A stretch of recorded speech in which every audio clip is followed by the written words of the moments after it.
I'm Keith Shirley. I was born in 1966 here in New Albany. Grew up here all the way through high school. Um, when I first got into sports, it was more neighborhood type sports. I grew up in the North Haven community, just north of town, and it was myself, the Dillard twins, Eddie Mitchell, some friends from that area. And my first love was basketball. Actually, we would get together, and Eddie's father was a veterinarian, so I started working up there when I was real young, 9 or 10 years old. And there was a group of us that had a basketball goal and a whole rough concrete court, and we would always be out there playing basketball just all the time. And then we would get into football when football season rolled around, and we'd go up to Wickwood Hills, which is a subdivision right down the road, and play football out in the field and up in Wickwood subdivision. Those were great memories. As far as organized sports, my first year was 4th grade. I was 9 years old. It was park commission football, and my first coach was Malcolm Steele, and some of those team members, as I recall, was Alan Howe, Randy Davis, Robert Hill, Johnny Payton. Actually, I think was the next year on the Raiders. Malcolm was my coach the first 2 years. First season we were the Jets. Next season we were the Raiders, and just great memories when I think back. And there was no flag football back then. It was all pads. You had on full pads. So when you started playing football, you were really playing football, organized football. But those were just great memories. And then of course into junior high, after that, and we were fortunate. We had a good group of players that would have been 6th grade through 8th grade. And then back then, your freshman year of high school even was junior high back then. Sophomore through senior year was high school football. So we had had great coaches back then. Coach Hall Wilbanks was the head coach in junior high, and then Warner Bradford, Brownie Toehill. So we had a great group of coaches. We had a great team. Through those years, 7th, 8th, and 9th grade, we were 30-0-1.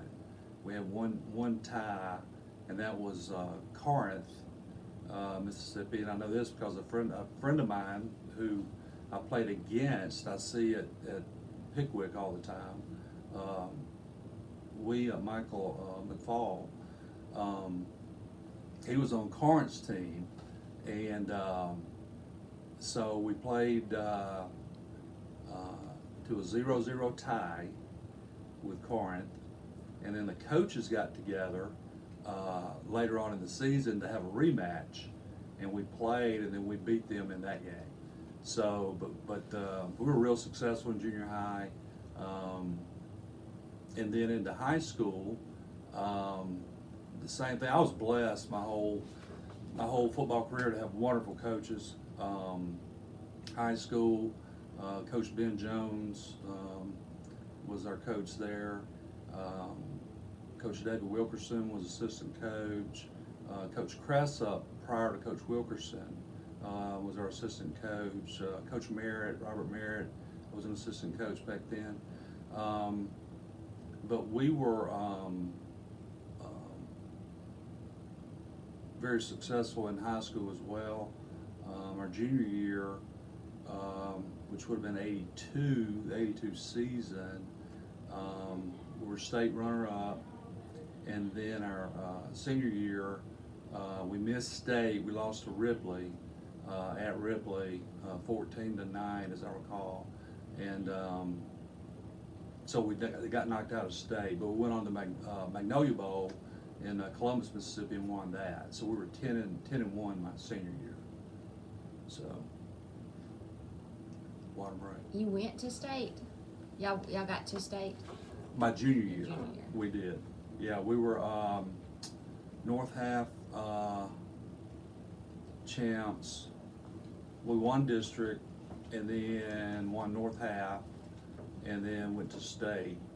And at state, we played Columbia High School, was the South half champ, and we were scheduled to play on Friday night, and storms came into the Jackson area. It was in Jackson, Mississippi, and so the game was postponed to Saturday. And I still remember we were all hyped up and ready to go, and the storms come through. They canceled, I think, because of lightning and heavy rain. But anyway, they rescheduled it for Saturday, and we lost to Columbia that next day. And in that game, I come to know one of the players for Columbia. His name was Greg Elsey, and he went on to play at Southern Miss. But we also competed against each other in the shot put in track and field. So we lose to them in the state football championship. I win the North half that same year in the shot put. Go to the state track tournament, and there's Greg Elsey, who played tackle for them on the football team. Anyway, we go at it in the shot put, and he wins state in the shot put, and I'm runner up. So I got a double dose of Greg Elsey. And then senior year, same thing. We didn't meet in football, but track and field. I won the North half, he won the South half, get state. I'm runner up again to Greg Elsey. So anyway, but we kept in touch in college a little bit. I haven't talked to him in some years, but he was a great competitor and a deserving champ. So you felt like you felt good. You felt like a warrior. You know, you had all these pads on, the shoulder pads, and you put the helmet on, and you know, you'd grown up watching the NFL on Sundays, and back then you didn't have ESPN and all that. You had the major networks, and so you really only got, I guess, 3 games on Sunday. You got the early game, the late game, and the night game. Maybe they didn't have a night game back then. And then you had Monday Night Football. They did not have night games. Now I think about it, it was afternoon, early afternoon, late afternoon, and then the Monday Night Football.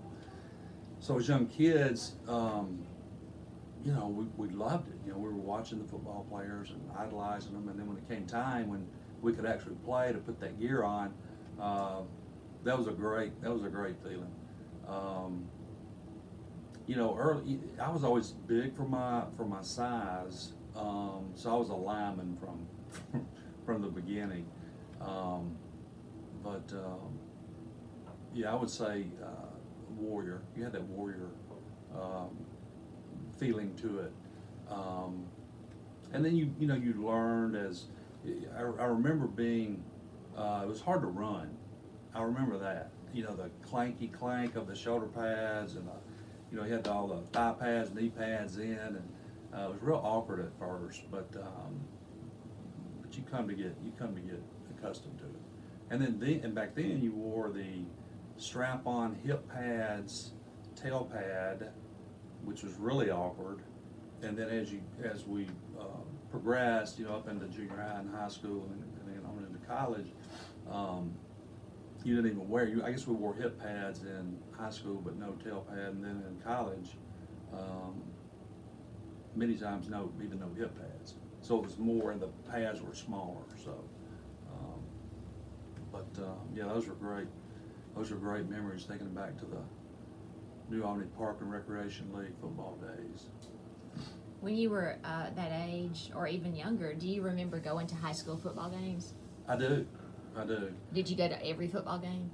Pretty much. There was a group of us: Sam Creekmore, Alan Howe, Robert Hill, and then later on, Robbie Hale, Rob Knowles, Charlie Tohill, we would all go, and there was a hill.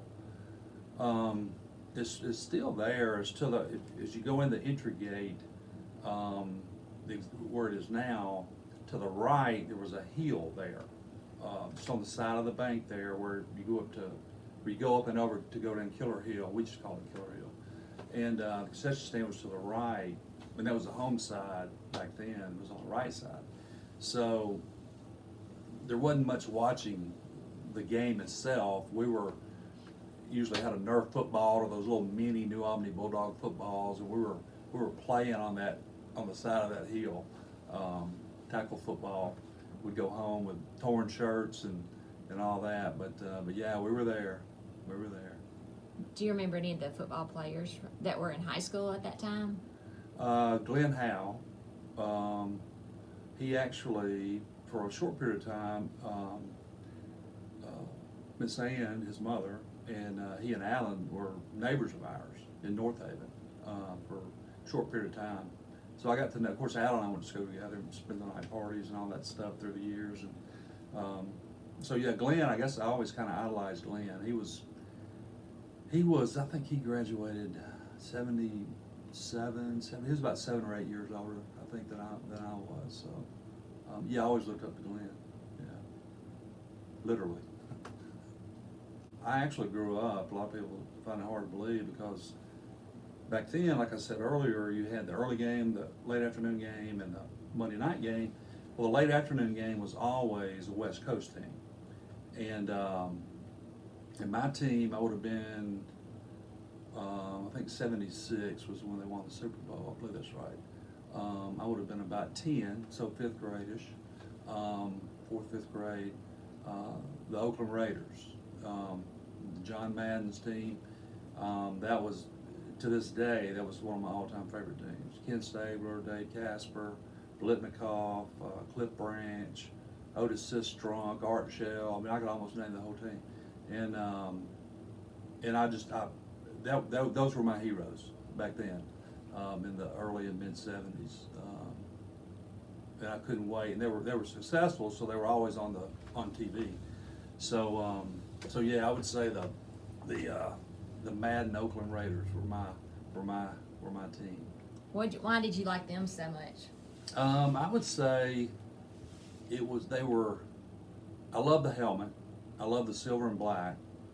I love the logo on the side of the helmet, and to this day, well, I ended up being a Dale Earnhardt fan too.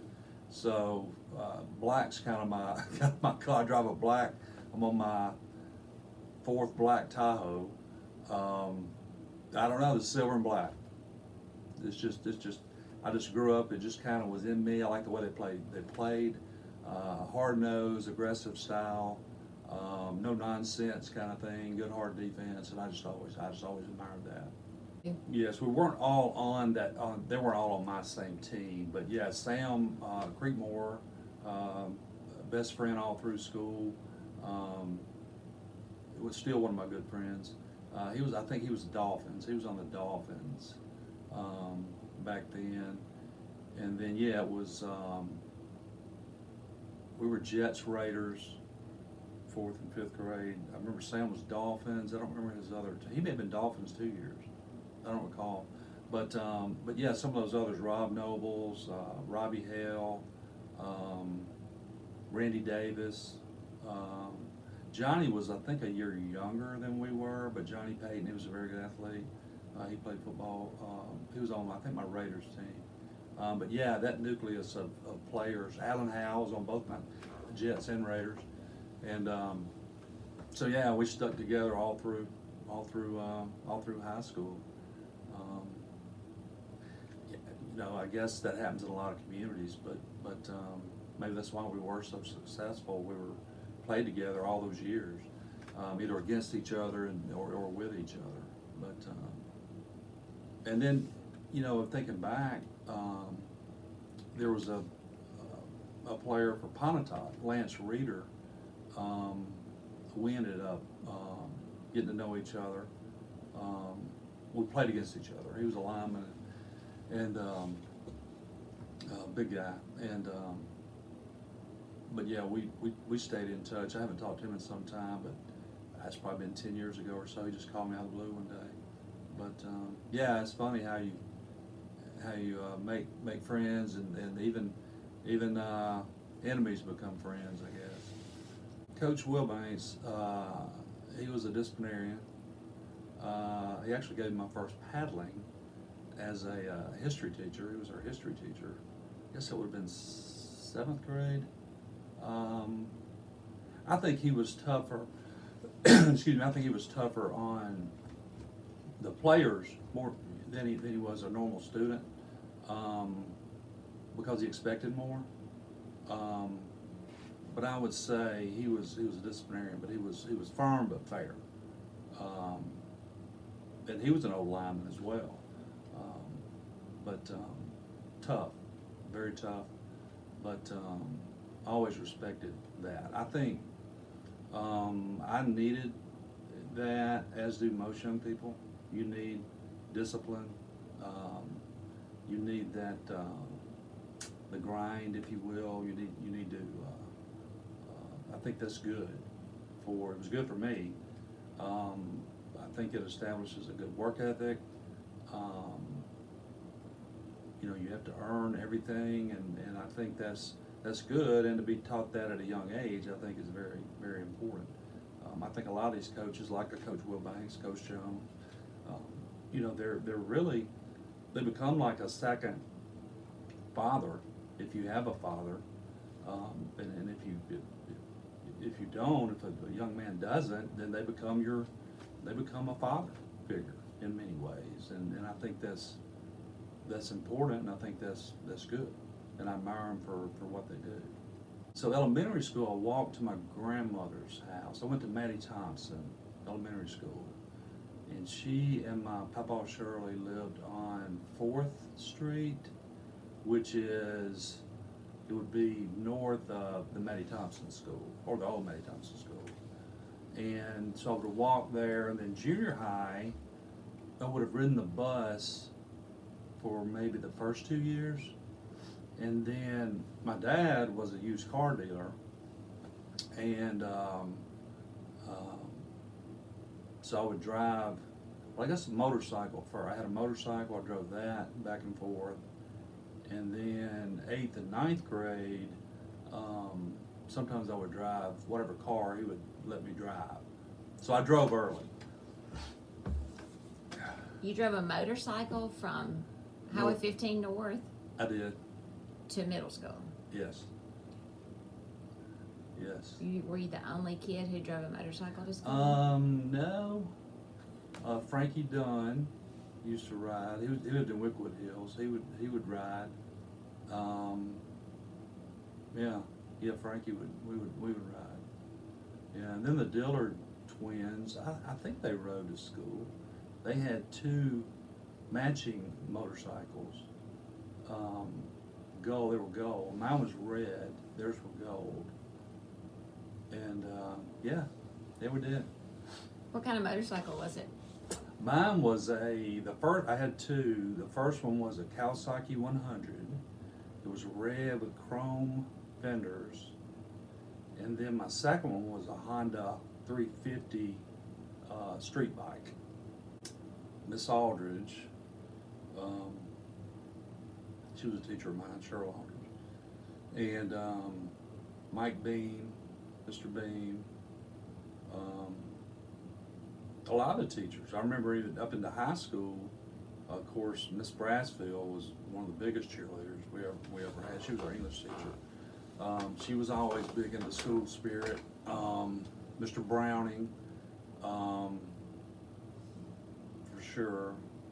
Yeah, there were a lot. It was big. I tell you, Fridays, you had the pep rally. You had pregame meal, and I mean Fridays was, and it was always amazing to me how it started building on Wednesday, towards Friday, and the Gazette at the time came out on like Wednesdays, and maybe Saturday or Sunday, maybe had a weekend or something.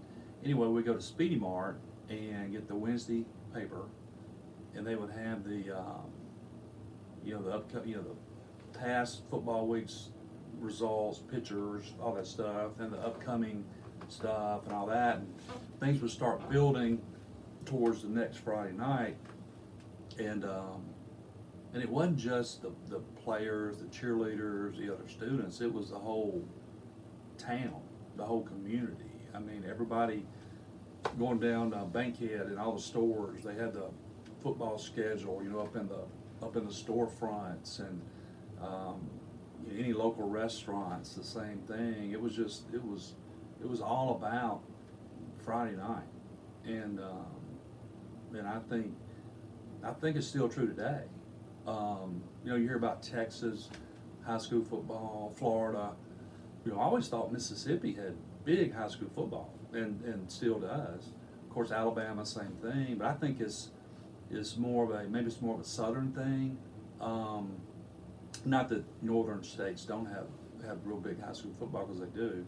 But I know in small town Mississippi, it's a big deal. Not only for the teams, the players, the cheerleaders, the coaches, but for the fans and the community. It's a very big deal. Very big deal. Let's see, we had Danny Traylor was quarterback, very good quarterback. We had Robbie Hale, he played tight end, outside linebacker. Sam, Creekmore played fullback, nose guard. Charlie Toehill was another good running back. David White. We had a lot of really good players. Rob Nobles. We were very talented group. We had a big offensive line for high school at that time. Now it would be small in today's world, but yeah, we had a real good group, and our success. I think we played well throughout the years, but it all goes back to the guidance, the leadership. We were really blessed to have good coaches. I think you can have talented players,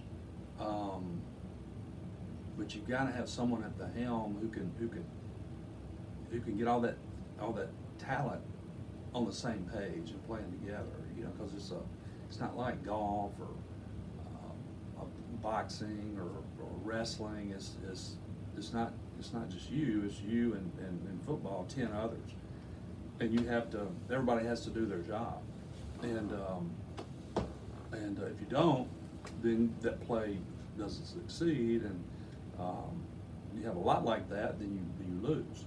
So it's important, because it's not just you doing your job. You're relying on 10 others to do their job, because each play is maybe a different blocking scheme, or different pattern for a receiver, or whatever. It's truly you have to work together, and I think that in itself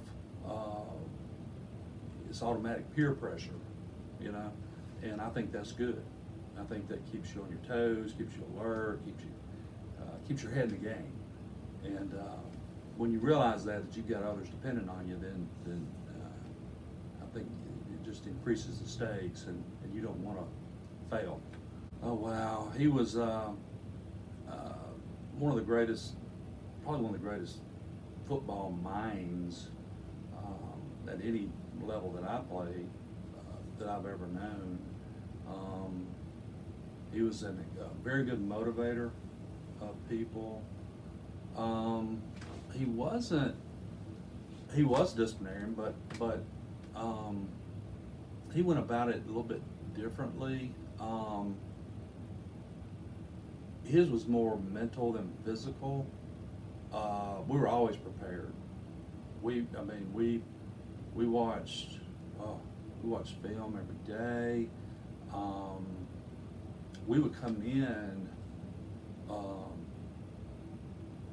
Sundays and they would already, he and I guess Coach Wilkerson and Coach Merritt, they would already have the opponents by position, the name, number, height, weight, all that. They had all that prepared for us. Just over the top with preparedness. And it wasn't just during the season. I mean, honestly, you and a lot of high school athletes play other sports, but it truly, to be really successful, you have to be committed. It's a year-long process. Especially even at the next level, is the winter workouts, the spring practice, the summer programming, and all that. Those are the teams and the players and the teams that are the most successful are the ones that actually put in the work in the off season. It just becomes and repetition. It just becomes a way of life. It's just part of what you do. You don't have to think. You just do. And Coach Jones was very, very, very good at that. Everything just flowed. You didn't really have to think. If a play was called and you had run it so many times, and he had honestly a very simple. We had, I want to say, 3 or 4 goal line plays. For example, a lot of teams have 10 plus. We had like 3 plays, and they all looked similar. It was a inside trap. It was an off tackle. It was an fake the off tackle, bootleg left. It was just all really, really simple.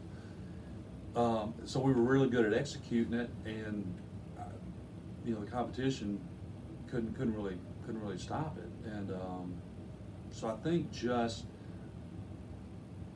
one thing I will say that I'll never forget this. We 2 things. One, I have more motivational quotes that I received from Coach Jones than any other coach ever, including college. I keep a folder in my bottom right desk drawer that have some of those old quotes that from time to time, I'll just grab it and go through it if I need a little motivation or something. One of them I loved. I actually had it printed and framed. It's on my office wall. And then the letters from the mothers. That was big. You never knew when you were going to get it. Was it going to be homecoming? Was it going to be the last game of the year? Was it going to be the biggest game of the year? You never knew. But they sprung those, that letter to you, and you open that letter, and it's from your mom. Whew, it gets me now thinking about it. He was a great motivator, for sure. What? I don't know what you're talking about. The letter. So he would have, unbeknownst to the player, he would personally talk to everyone's mother. And he would say, hey, I want you to take the time to write a letter to your son. Anything you want to say, but focus on, he's your son. Any mother's going, hey Keith, how proud I am of you, all that. And they literally take the time to write it, and sign it. And, love you, Mom, or whatever. And they would get them to Coach Jones, and then he would keep them until the right moment. And then he would give to you, maybe before the big game, and maybe at halftime of another game. Well, you never really knew. And he would present it to you, and he'd say, all right, everybody quiet. And he would hand everybody those letters. And then he would leave the locker room. And you would just be you and your teammates there reading the letter from your mother. And of course, crying and all that. And then, but it was a motivation thing. And he would come back in and go, okay, let's go, that kind of thing. And I just always thought that was just fascinating to me. Maybe other coaches did it, I didn't know, but I've talked to other players. I don't think many did that. And I don't know where that came from. I don't know where he came up with that, but I thought it was brilliant. Yeah, he was great. He was a great one. Do you still have your letter? I do. Yeah, it'll be. It's probably I have a lot of old high school stuff. And yeah, it'll be in that box. Oh yeah, yeah. I've kept a lot of the old stuff. I don't go back to it much, honestly. Um, every now and then, and it's usually when I go to visit mom. You know, I come home. It's most of it's actually still with her at her house, and she's still in the same house that we grew up in. My brother and I've got a brother, Mark. He's 3 years younger, and we were always playing sports. He was right there with us playing football at Wickwood Hills or down at the barn at Slick Mitchell's place shooting basketball. He and I had a Nerf. I guess I don't know when Nerf footballs were invented or basketballs, but we had. It would have been 70s, early mid 70s. We had the Nerf footballs. We played all the time, and we had a Nerf basketball hoop that we put up in our little game room at home. And if we weren't outside shooting basketball, we were in there shooting basketball. We literally had a ball in our hands all the time. I was never much on baseball. I played Little League baseball, but I never really enjoyed that as much. But basketball, football,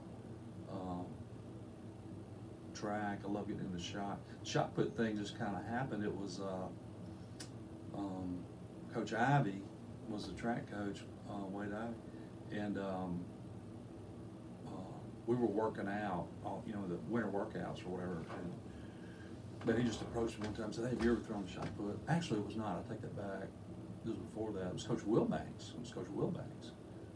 I think because he threw the shot put, maybe. Anyway, but it was right there, 8th grade maybe, when I first started, and then on through high school.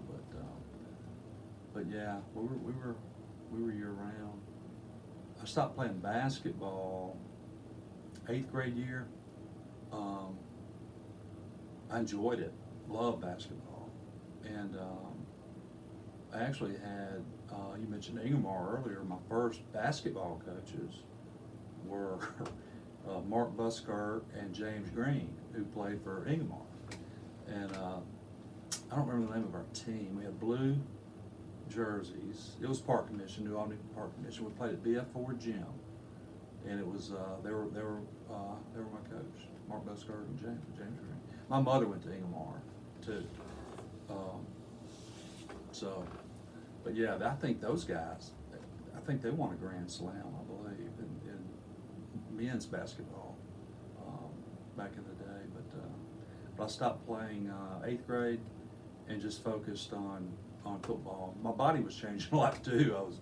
I was husky early on when I played Little League, and then I started getting taller, and then getting huskier again, and we were lifting. We started lifting a lot about that time too. So, and then basketball in high school kind of overlapped, or football rather overlapped into basketball. But anyway, I gave that up and just focused on football and then track in the spring. So. Did you pursue football after high school? I did. I played college football at Memphis State University, which is now University of Memphis, from 5 years. I was redshirted my first year. And '88 was my last season. I graduated in spring of '89 from Memphis. But I did. I was recruited by Memphis, Ole Miss, State, and Southern Miss, and ended up choosing Memphis. Coach Gregory, Roy Gregory, was the first coach to show interest in me. He was from Memphis, and then just stuck with it. And he actually played for Coach Jones, Ben Jones, back when he was in high school. He was a high schooler at IJC, I think it was high school. And so yeah, I went on to Memphis to play, and enjoyed that experience. And and to this day, this past weekend, myself and three other of my old college football buddies, we all got together at Pickwick and reminisced and had a great weekend. But I think, the difference in, I guess, high school friendships and college friendships, meaning teammates, being with teammates. In high school, you're together during the day, but then you go home, to mom and daddy, brother, sister, and that's where you live. You live there. When college, you live with your teammates. I mean, 24/7. I mean, you go back to the dorm. You have a roommate. You have suite mates. All of that, and you go through it. It's truly family. I mean, you truly become family, and the camaraderie at the college levels is obviously much greater, I think, than it is in high school. You obviously have those great friends and friendships that remain years later from junior high, high school, but it's different. It's different with college classmates, teammates, I think. What was the quote from Coach Jones that you had printed? It's called "The Man in the Arena." It's actually by Theodore Roosevelt. And it's long. I can't quote it word for word, but it's basically, it starts out, the first line is "Not the critic that counts." And it goes on, it's the old walk a mile in my shoes kind of thing. There's many armchair quarterbacks out there that can sit back and say how you did this wrong, or could have done it better, or whatever. But the whole gist of the quote is basically, it's not the critic that counts. Let's cheer for the man who's actually in the arena, who actually is marred by sweat and blood, and who knows defeat. And the ending is it goes on to the ending and says, I'd rather be with those warriors or victors than those timid and cold souls who know neither victory nor defeat. That's the ending. So it's a long one, but it's one of my favorites. It's one of my favorites. Looking back, I'm now a 56-year-old adult male. Looking back on I think having sports in my life for all those years taught me many things, molded me in many ways into who I am today. I'm a very driven person, very detail-oriented person, competitive person, and I think I've done well, and I've been successful, and I think I owe a lot of that to the many years participating in sports. And that's why I think it's so important for young people today to participate in sports, because it gives you a sense of discipline, of self-worth, work ethic, what it's like to truly put in the time to succeed, what it's all about. And it teaches you about losing, which in life, you're going to fail a lot. You're going to lose a lot. So it teaches maybe I learned even more about that and how to bounce back and overcome challenges than been the successes. Maybe that's the key, because it's funny. I do. I remember I'll get together with friends, and I always remember the bad play or the loss. It's funny. Sam and I will see each other, and he'll bring up the thing. Hey, remember that? Remember that? And I'm like, yeah, that was the one where the guy beat me inside, or what, on that play or whatever. I guess maybe I'm just tough on myself, but I think, and a lot of people are, but that's what makes you better, is to experience those things.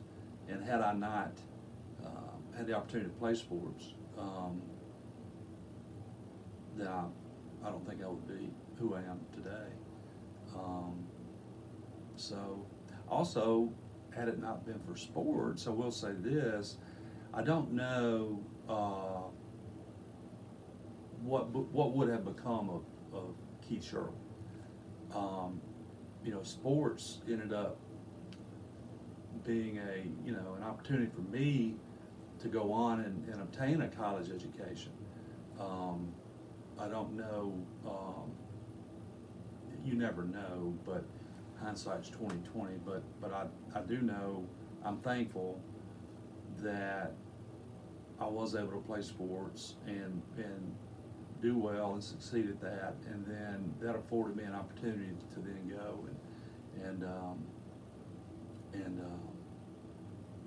obtain a college degree, and then that obviously helped with my professional career. But yeah, I love it. I always will. This weekend, by the way, is opening weekend. College game day will be Saturday, so yeah, it's here. So I always get excited this time of year. Do you remember getting your Letterman's jacket? I do. Yeah, I do. Yeah, that was a great feeling. That was thinking back. I never really had thought about that. I do. I remember they came in, and yeah, never took it off. Want to keep it on all the time. Those are yeah. You still have it? I do, absolutely. It's in a closet, but yeah, I do. I still have it.